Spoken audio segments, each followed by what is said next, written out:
Piny owacho ogolo siem ne jok ma chiwo chenro mag royo del e ute mopondo mago ma in kadelo jony mondo mi oyud lesen mowinjore kendo we pondo ka gitimo chenrogo. Jagoro migore migawo mar thieth Mary Mudhoni okoni jok mar weche kuonde kaka spa mag tongo na tinde bukore ni gin bende ginyalo chiwo thieth ne jok man kod oguro maremo kod chonge e kinde mamoko. Mudhoni ochiwo siem ne johala ma kamago kendo koni biro kawnegi okenge mag chik. And we are not saying that people have been restricted from going for plastic surgery. There are many people that deserve actually to go for plastic surgery. Maybe you have extensive burns and all that, you know.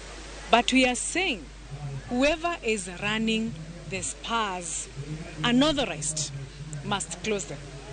We are not going to allow people to continue dying because of irresponsibility of individuals who are selfish and hungry for money. And we will not also allow products like shisha to continue being taken in this country, whether to manufacture, sell, or even market to the people of this country.